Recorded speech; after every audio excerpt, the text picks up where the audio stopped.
I am your friendly neighborhood J-Man. This is the almost internet famous internet show, and today we are talking about Sideshow Collectibles' brand new Green with Envy Poison Ivy statue, right after the headlines.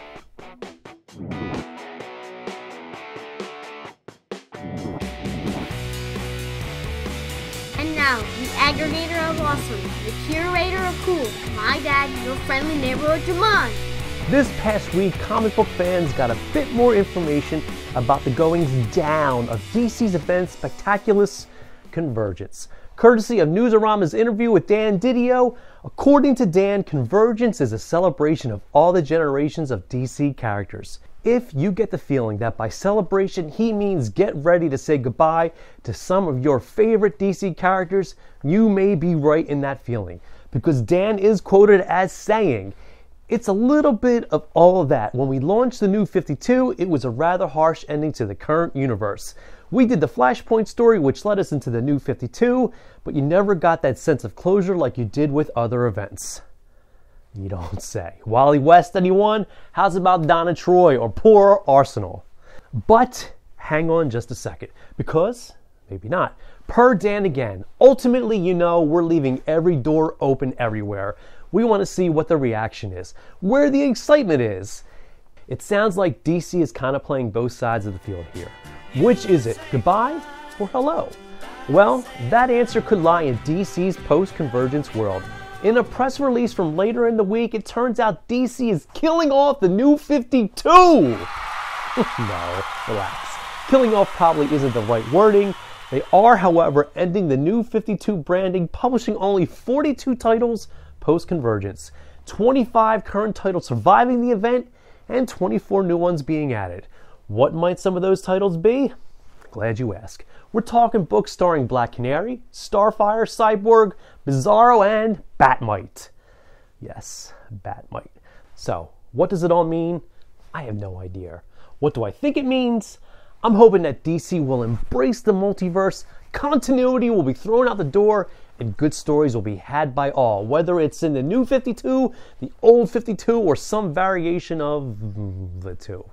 If that wasn't enough confusion for you, then let's switch gears and talk about Marvel's Secret Wars. In an interview with Comic Book Resources, Marvel's executive editor Tom Brevoort revealed some of the plans for Secret Wars. The concept that began with what feels like 1,000,000 years ago, even before current scribe Jonathan Hickman's run on the Avengers New Avengers, will finally come to a head in this Secret Wars series. It's kind of complicated, so bear with me. Some time ago, Reed Richards and the Illuminati, don't ask, I'm trying to keep it simple. Reed Richards discovered that the multiverse has been collapsing unto itself at what he called incursion points. Well, the process is now speeding up, and the final incursion point is upon us. Once it occurs, all that'll be left of the Marvel Universe will be Battleworld. Battleworld is being described as a patchwork planet comprised of domains. All those teasers we saw a few months ago, domains. Where does all this end? My guess, Crisis on Infinite Earth style, with just one compressed universe. No more Ultimate Universe, no more 616, just one Marvel Universe, indivisible, with liberty and justice for all. And finally, it was announced on The View that Marvel's creating an all-female Avengers team called the A-Force. Because when you think of hard-hitting comic book news, you totally think of The View. Look, I get it. I get why they debut this stuff on a venue like The View. Does it drive me nuts? Yes. Is it clever marketing on Disney's part? Yes. Do I not completely understand how rhetorical questions work? For sure. In any case, this new team's lineup will include, but not be limited to, She-Hulk, Dazzler, Medusa, and a brand new cosmically powered hero named Singularity. From the looks of the image accompanying the press release, the heroines involved in the A-Force look like they come from all different time frames of the Marvel U. The 70s Dazzler, the mid-90s Jubilee, Spider-Woman in her original costume, not to mention Spider-Gwen. Does all this tie into Secret Wars event? You know it like hot meat, dog. We'll be right back.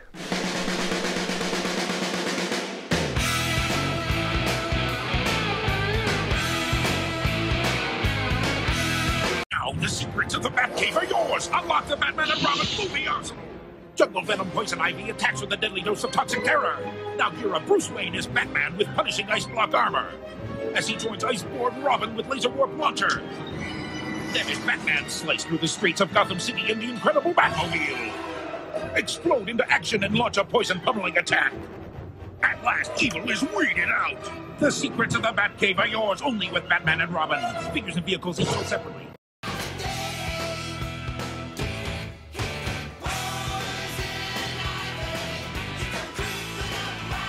Way back in 2012, Sideshow Collectibles released onto our unsuspecting planet images of its upcoming Artgerm exclusive. A premium format Poison Ivy figure that's premium format with a capital P and a capital F, by the way. It's trademarked. Limited to 2,500 pieces and sculpted by Mark Newman, who I've had the pleasure of interviewing twice, I'll have you know. Poison Ivy tempted comic book fans and collectors alike. And I totally missed out on her. No. Don't cry for me, Argentina. It wasn't an accident or even happenstance. It was my own doing. Poison Ivy was just out of my pay grade. Even with Sideshow's handy-dandy easy payment plan, I just couldn't justify the expenditure back then. It wasn't like I was doing this show back in 2012. In fact, your friendly neighborhood J-Man wasn't even a glimmer in my eye in those long gone days. Nope. Back then, I was just another kid trying to make good, and buying Ivy would serve no other purpose than setting me back a bunch of money and collecting a shit ton of dust in my garage. Don't get me wrong, I completely regret it. I even had the link to Ivy's page on Sideshow's website bookmarked and all. I'd visit the page regularly and gaze longingly at her. I had the statue in my cart so many times it's embarrassing to admit here. Not to mention how many times I signed up for the wait list after she sold out. Talk about depressing. Still, I couldn't justify the expenditure. And believe you me, there's nothing more exacerbating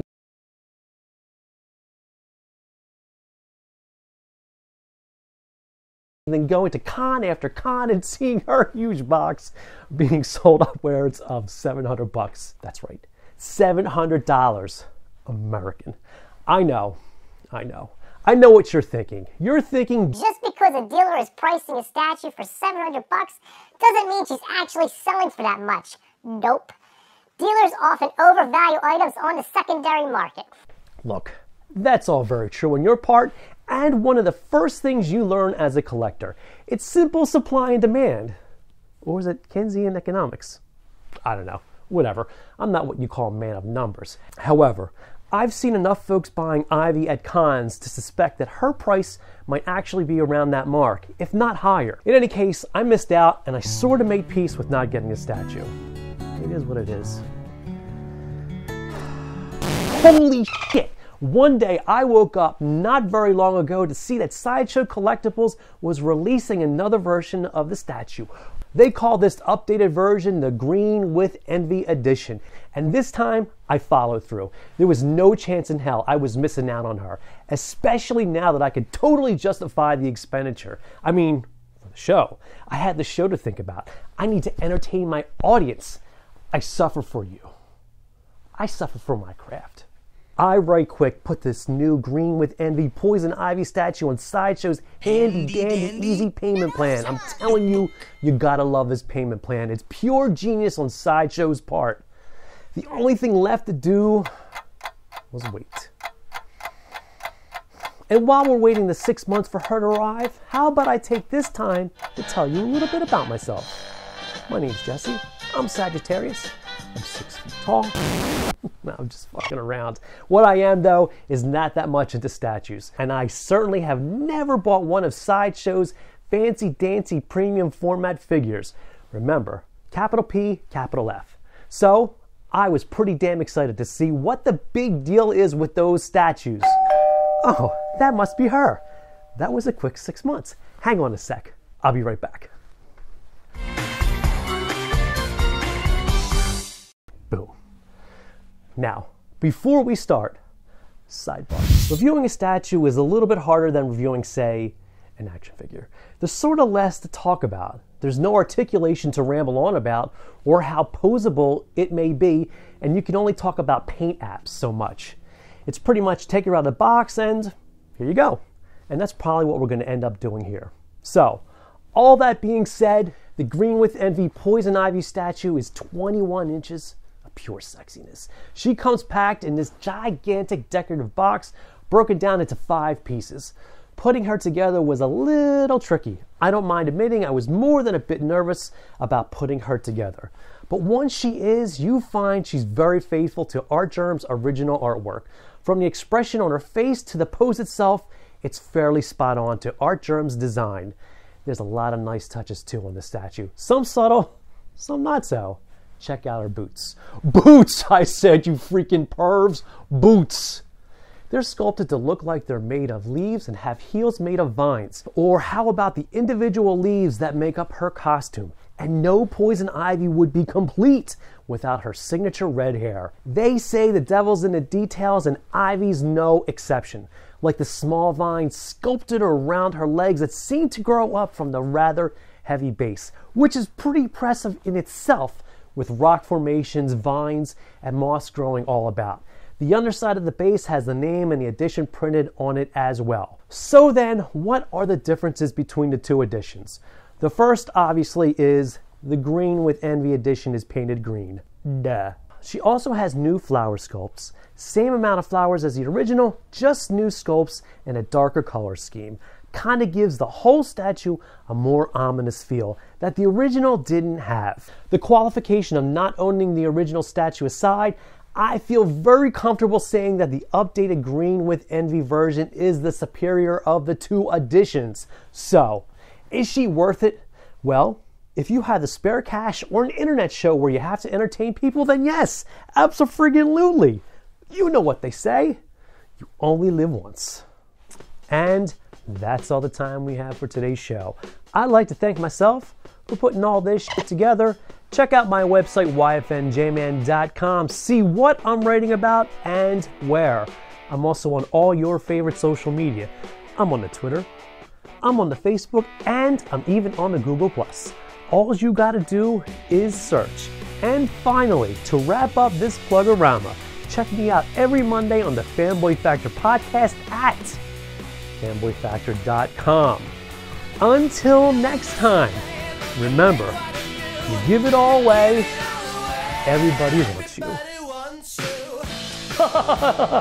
Or how? Oh.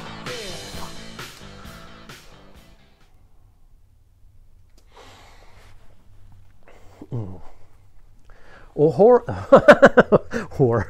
Whore.